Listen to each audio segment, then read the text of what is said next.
At just 17 years old, she came face to face with a man who had already killed before and would kill again. He was older, experienced, careful. He thought he was in control. But that night, in Tampa, Florida, a teenage girl did something no one expected. She survived, and more than that, she outsmarted a serial predator. This is the true story of Lisa McVeigh, and the man who believed she would be his next victim. On the evening of November 3rd, 1984, Lisa McVeigh finished her shift at a local restaurant in Tampa, Florida. She was tired. It was late, and like she had done many times before, she rode her bicycle home through quiet streets. Lisa wasn't careless. She was alert, but nothing about that night felt unusual until headlights appeared behind her. A man in a car slowed down. Before she could react, the car swerved. The door opened, and in seconds, Lisa was pulled inside at gunpoint. The man pressed a revolver against her face. He told her not to scream, and then he drove. The man driving was Bobby Joe Long. At the time, no one knew his name, but within months, he would be identified as one of Florida's most dangerous serial killers. Long had already murdered multiple women. He targeted young females, abducted them, tortured them, and none had survived. Lisa didn't know any of that, but she knew one thing instantly.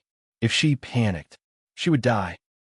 As Bobby Joe Long drove through Tampa's streets, Lisa made a choice. She would not fight him. She would talk. She asked him questions, listened closely, remembered everything. She told him her name, her age, where she worked. She laughed at his jokes. She made him feel powerful. And slowly, she made him talk. Long told her about his life, his frustrations, his anger. Lisa realized something terrifying. He didn't see her as a person. He saw her as an object. But she could use that. Long took Lisa to his home in Tampa, a quiet neighborhood where nothing seemed wrong from the outside. Inside, the reality was different. He tied her up, sexually assaulted her, threatened her repeatedly. Lisa focused on details, the layout of the house, the sound of nearby traffic, the way the doors opened. She memorized everything. At one point, Long blindfolded her, but Lisa counted steps, listened to echoes, tracked movement in her mind. She never begged. She never screamed. Instead, she planted an idea. Lisa told Long something that would change everything. She said she wanted to help him. She told him she understood him, that she wasn't like the others. Then she said something risky. She claimed she would keep a secret and even come back to see him again. That was the moment Long hesitated. No victim had ever offered him trust. To him, Lisa wasn't a threat. She was a curiosity. And for the first time, he broke his own pattern. In the early morning hours, Bobby Joe Long drove Lisa back to the area where he abducted her. Before letting her go, he warned her. If she told anyone, he would find her. Lisa nodded. She promised silence. And then she stepped out of the car, alive. Lisa did not go home. She went straight to the Hillsborough County Sheriff's Office. Calm, clear, detailed. She described Long's appearance, his voice, his home, his behavior. She told them everything. Investigators were stunned. No one had ever escaped this man before. Lisa worked with police, helping them create a psychological profile. And within weeks, Bobby Joe Long was arrested. Police connected Long to multiple murders across Florida. Physical evidence, witness statements, Lisa's testimony, everything lined up. In 1985, Bobby Joe Long was convicted of murder. He was sentenced to death. And in 2019, after decades on death row, he was executed by the state of Florida. Lisa McVeigh didn't just survive. She rebuilt her life. She later became a law enforcement officer, dedicating her career to protecting others. Her story inspired books, documentaries, and the 2018 film, Believe Me, The Abduction of Lisa McVeigh. But the real story is quieter. It's about presence of mind, observation, and the strength to think when fear says you can't. Lisa McVeigh was 17 years old. She faced a man who had killed without remorse. She had no weapon, no backup, no guarantees, only her mind, and she used it to survive. This has been Truth Trove Stories. If you believe real survivors deserve to be heard, like the video, subscribe to the channel, and share this story, because sometimes the most dangerous predator meets the one victim who refuses to be powerless. On the afternoon of April 1st, 1988, 8-year-old April Marie Tinsley left her elementary school in Fort Wayne, Indiana. It was a normal Friday. Classes were over. Spring was in the air, and April did what she had done countless times before.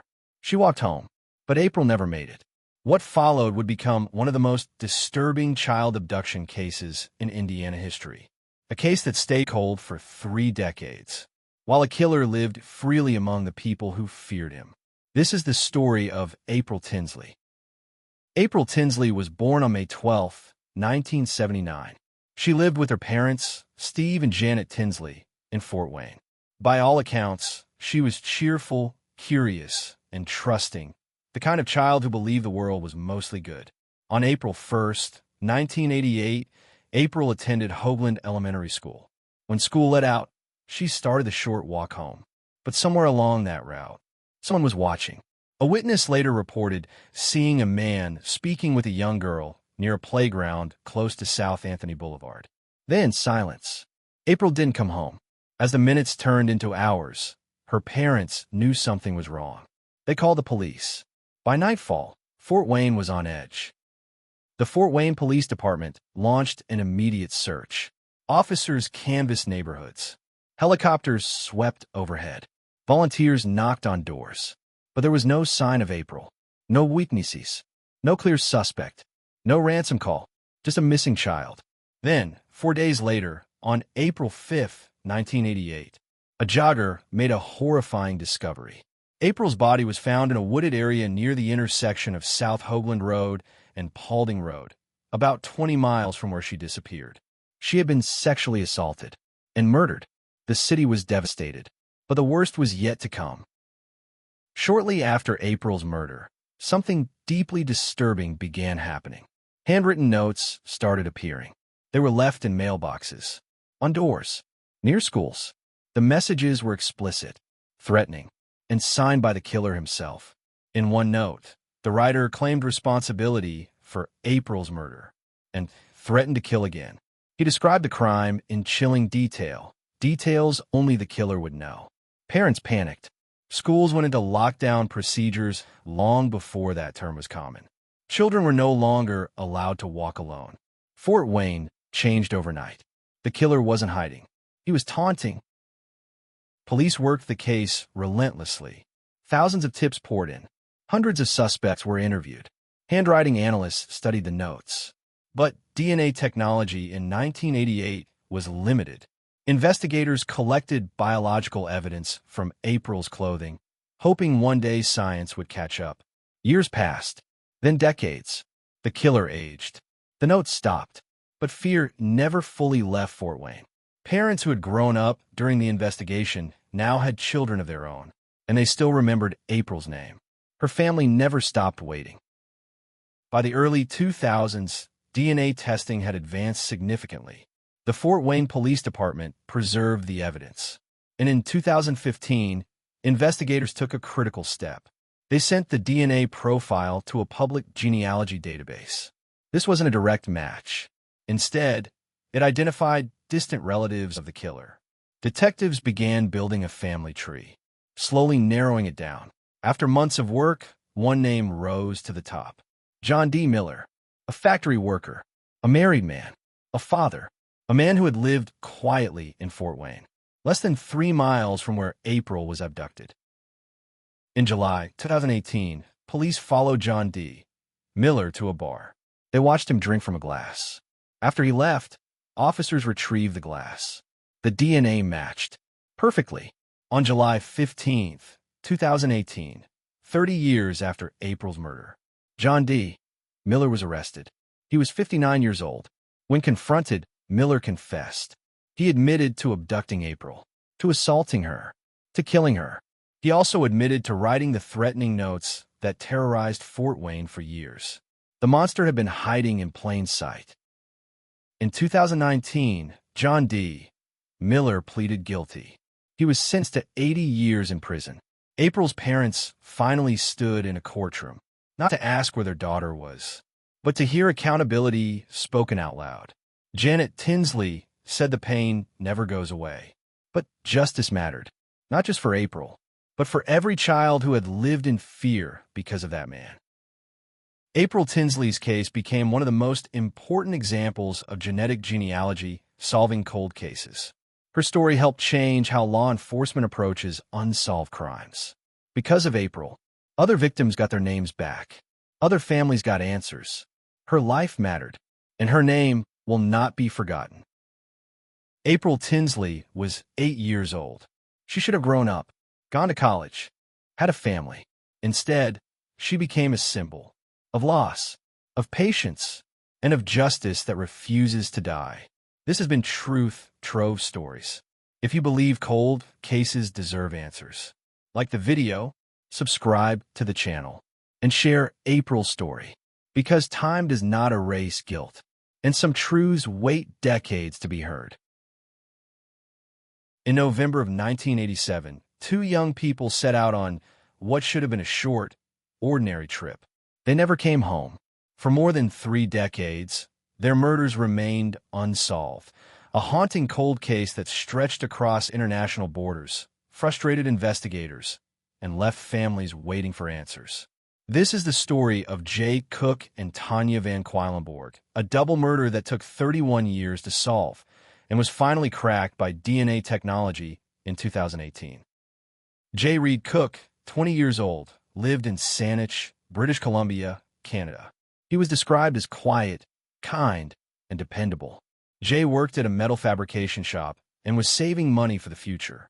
Tanya Louise Van Queilenborg, just 18, lived in Saanich as well. She was outgoing, artistic, and close with her family. Tanya worked as a clerk at a department store and had dreams of traveling. Jay and Tanya had recently started dating. They were young, hopeful, and excited about life. On November 18, 1987, Jay and Tanya boarded the MV Coho ferry from Victoria, British Columbia, to Port Angeles, Washington.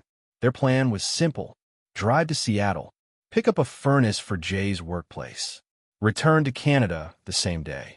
They traveled in Jay's 1979 Ford pickup truck, but something went wrong.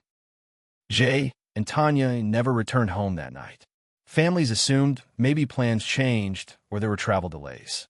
But by the next day, concern turned into panic. Neither Jay nor Tanya had made contact. Their truck was missing. There were no financial transactions, no phone calls. They had vanished. On November 19, 1987, a passerby made a chilling discovery near Port Angeles in Clallam County, Washington. The body of Jay Cook was found in a wooded area near Elwha River. He had been shot in the head. His hands were bound with rope. He was partially concealed by branches. Jay was pronounced dead at the scene, but Tanya was still missing. 3 days later, on November 22, 1987, another discovery was made, this time nearly 60 miles away. In Skagit County, Washington, hunters found the body of Tanya Van Queilenborg in a remote area near Acme. She had been sexually assaulted, strangled, left in a wooded ditch. Tanya was found wearing only a bra and socks. Her other clothing was missing. Investigation begins. Authorities from Clallam County Sheriff's Office, Skagit County Sheriff's Office, Royal Canadian Mounted Police, RCMP, began working together. Key questions haunted investigators. Who kidnapped them? Why were they separated? Was this a robbery or something more personal? Jay's truck was later found abandoned in Bellingham, Washington. There were no witnesses, no suspects, no arrests. The case went cold. Decades of silence. For the families, time did not heal anything. Jay's parents and Tanya's mother lived with unanswered questions. Who did this? Why? Will we ever know the truth? Detectives periodically reopened the case, but forensic technology in the late 1980s was limited. Although biological evidence was collected from Tanya's body, DNA databases did not yet exist. The killer remained free. A breakthrough after 30 years. In the mid-2010s, cold case investigators revisited the evidence. This time, they used genetic genealogy a new forensic method that compares crime scene DNA to public genealogy databases.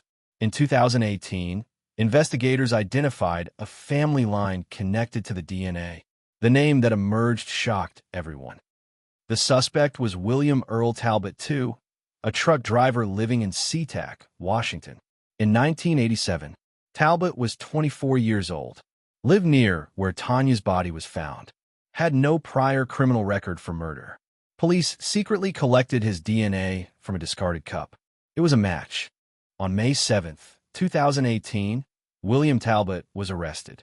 For the first time in 31 years, Jay and Tanya's families heard the words they thought might never come. "We have a suspect." Talbot pleaded not guilty.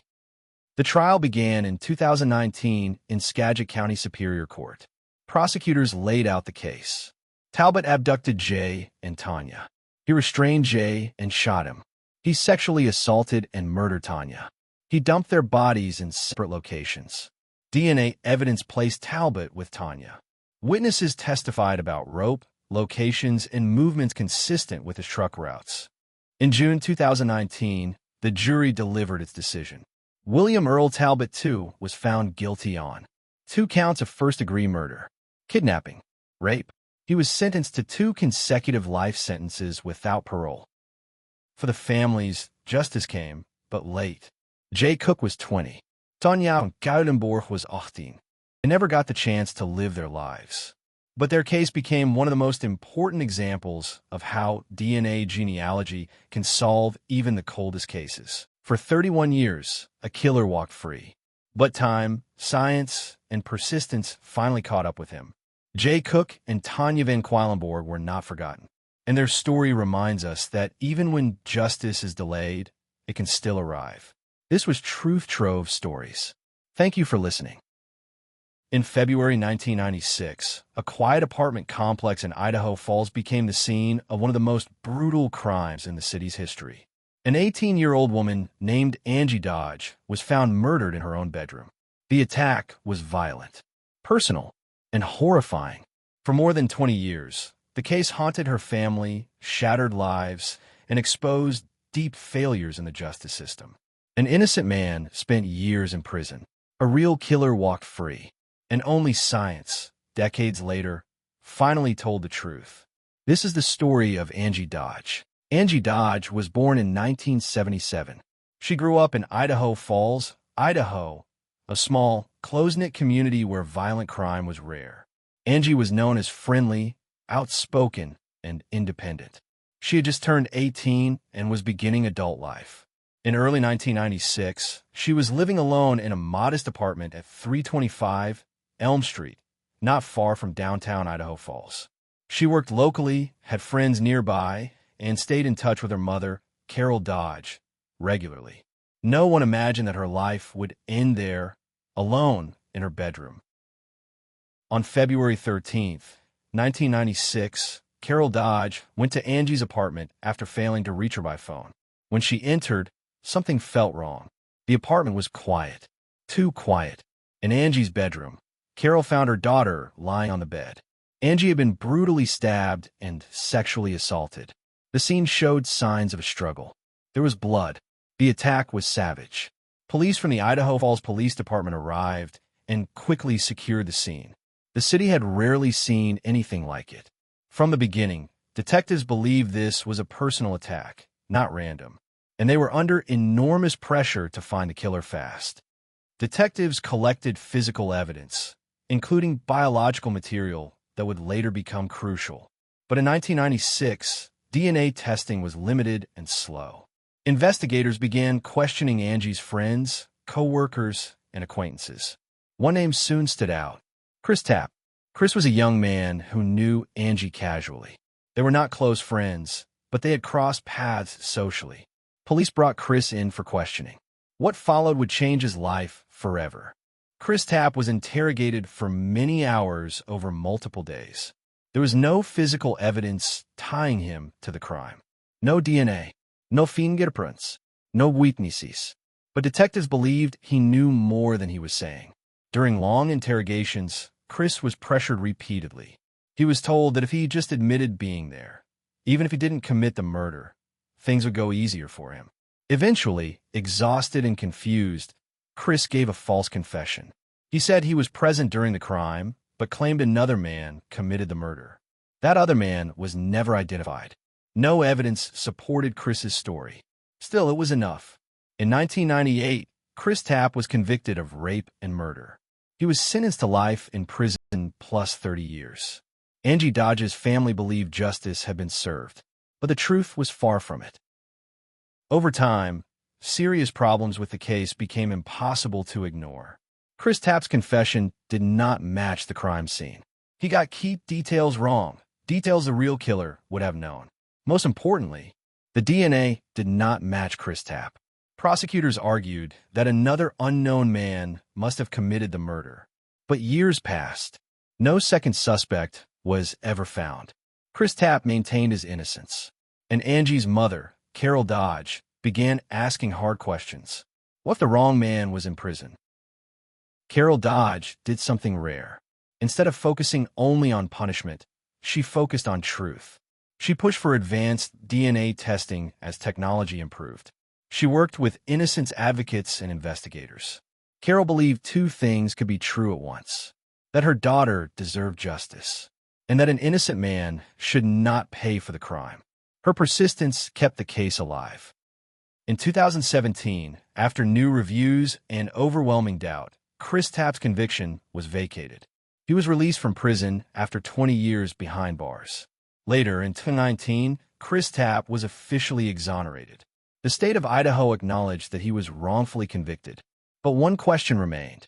If Chris Tapp didn't kill Angie Dodge, who did? That answer came through familial DNA testing. Investigators uploaded the unknown DNA profile to a public genealogy database. The results pointed to a family line and eventually to one man, Brian Lee Drips. Drips had lived near Angie's apartment in 1996. He had no connection to Chris Tapp. When police obtained his DNA in 2019, it was a match. Confronted with the evidence, Brian Drips confessed. He admitted to entering Angie Dodge's apartment and killing her. For 23 years, he had lived freely. In 2021, Brian Drips pleaded guilty to first-degree murder. He was sentenced to life in prison. For Angie Dodge's family, the truth finally came out. For Chris Tapp, justice came too late to return lost years, but it came. And for Idaho Falls, the case became a warning, a reminder of how easily the system can fail, and how powerful truth can be when people refuse to let go. Angie Dodge was 18 years old when her life was taken. She did not get the future she deserved, but her story changed the system. It exposed the dangers of false confessions, the importance of DNA science, and the courage it takes to admit mistakes. Justice was delayed, but it was not denied. This was Truth Trove Stories. Thank you for listening. In 1970, Florida was growing fast. New highways, new neighborhoods, new faces arriving every day. But in that same year, a quiet act of violence took place, one that would remain hidden for half a century. There were no headlines, no press conferences, no edits, just a victim, a crime scene, and a killer who vanished in a time. This is the story of Curtis McGirt, a case that went cold in 1970 and was finally solved in 2020, nearly 50 years later. This is not just a story about murder. It's a story about lost evidence, changing technology, and how time itself can become the greatest obstacle to justice. Florida in the late 1960s and early 1970s was a very different place. Law enforcement relied on eyewitness statements, handwritten reports, basic forensic tools. There was no DNA testing, no computarized databases, no national fingerprint sharing like today. If a case didn't have a witness, a confession, or clear physical evidence, it often went nowhere. That's the world Curtis McGirt lived in. Curtis McGirt was a young man living in Florida in 1970. He wasn't famous. He wasn't wealthy. He wasn't powerful. He was ordinary, and that mattered more than it should have. People who knew him described him as quiet, hardworking, someone who kept to himself. He had plans. He had family. He had a future. But in 1970, Curtis McGirt disappeared from that future. In 1970, Curtis McGirt was found dead. The exact circumstances were unclear from the start. What investigators did know: Curtis had been murdered. The crime appeared intentional. Someone close enough had the opportunity. There were no security cameras, no cell phones, no GPS data, just a body and unanswered questions. Local Florida law enforcement opened a homicide investigation. They canvassed the area. They interviewed people who knew Curtis. They looked for motives, but problems quickly emerged. Witnesses gave conflicting statements. Some refused to talk at all. Others claimed they didn't see anything. Physical evidence was limited. What little was collected was stored using 1970 standards, not knowing how important it might one day become. Within months, the case slowed. Then it stopped. By the mid-1970s, the Curtis McGirt murder investigation was officially cold. Detectives retired. Files were boxed up. Leads dried out. Curtis McGirt became another name in a filing cabinet. For decades, nothing happened. No arrests. No suspects charged. No closure. Time passed, and time erased memories. Cold cases don't just sleep. They decay. Evidence gets lost. Paper degrades. Witnesses die. In the McGirt case, some witnesses moved away. Others passed on. Some could no longer remember details. And the killer? He aged. He lived his life, possibly believing he would never be caught. Everything changed in the late 1990s and early 2000s. DNA technology exploded. Old evidence, once considered useless, became powerful. Across the United States, police departments began reopening cold cases. Florida was no exception.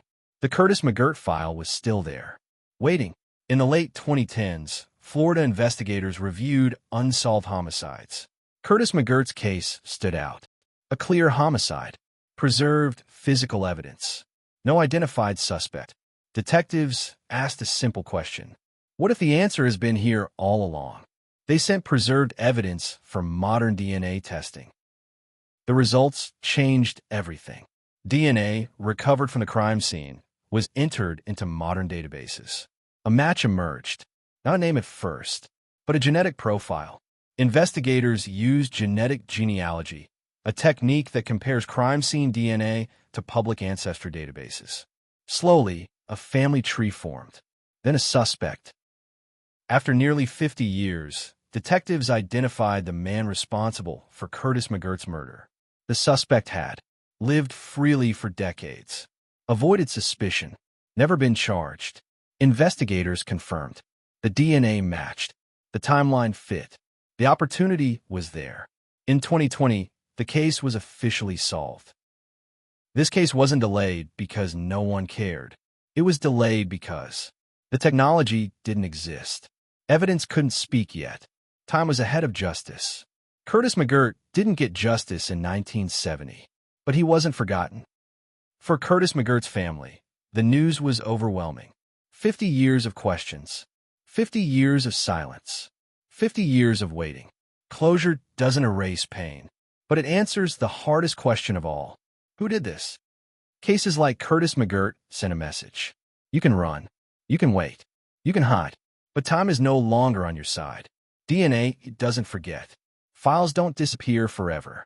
And justice can arrive late, but it can still arrive. Curtis McGirt wasn't a headline name, but his case proves something important. Every life matters. Every victim deserves answers, no matter how long it takes. Curtis McGirt was murdered in Florida in 1970. His killer walked free for nearly 50 years. But in 2020, the truth finally surfaced. Justice was delayed, but was not denied. This was the Curtis McGirt case. Thank you for listening.